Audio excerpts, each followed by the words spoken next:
اسلام کے معزز سامعین السلام علیکم۔ لقمان حکیم اور پھل چور غلام۔ حضرت لقمان کے بارے میں مشہور ہے کہ ابتدا میں کسی امیر کے غلام تھے۔ وہ نہایت بدصورت اور بدشکل تھے۔ امیر کے دوسرے غلاموں میں لقمان جیسا کوئی بھی نہ تھا۔ سبھی اچھی صورت شکل والے تھے۔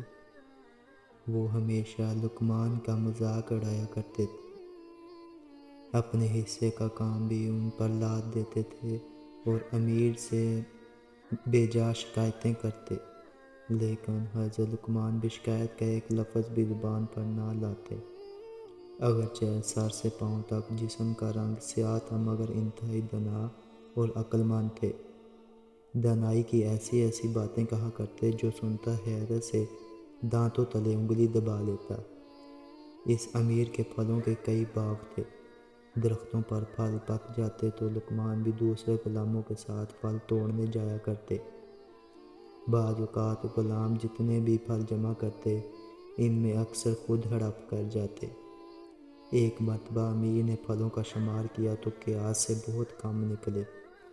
غلاموں سے پوچھا کہ پھل اتنے کم کیوں ہیں؟ انہوں نے لقمان کا نام لگا دیا، یہ غلام چوری چھپے پھل کھا جاتا ہے۔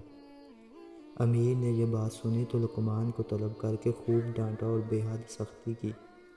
آخر لقمان نے کہا، اے آقا، یہ جھوٹ بولتے ہیں، میں نے آج تک امانت میں خیانت نہیں کی۔ خدا کے ہاں بے ایمان شخص کی بخشش ہی نہیں۔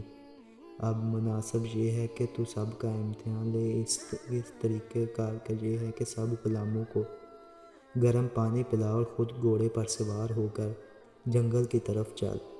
غلاموں کو حکم دے کہ گھوڑے کے ساتھ ساتھ دوڑیں۔ خدا نے چاہا تو سب بید کھل جائے گا۔ میں سچ کہتا ہوں کہ جھوٹ۔ امیر کو لقمان کی بات پسند آئی۔ اس نے سب غلاموں کو زبردستی گرم پانی پلایا، لقمان نے بھی پیا۔ پھر امیر نے اپنا گھوڑا جنگل اور سبزہ میں خوب دوڑایا۔ اس دوڑ دھوپ کا نتیجہ یہ نکلا کہ سب غلام تھک ہار کر لیٹ گئے۔ ان کا جی متلایا اور سب نے کہہ کر کے جو کھایا پیا تھا سب باہر اگل دیا۔ لقمان نے جو کہہ کی وہ بالکل صاف تھی اور ان کے میدوں سے پھلوں کے ٹکڑے برآمد ہوئے۔ یہ دیکھ کر امیر کو لقمان کی سچائی اور حکمت پر یقین آیا۔ اس نے غلاموں کو سرزنش کی اور لقمان کو ان کا سردار بنا دیا۔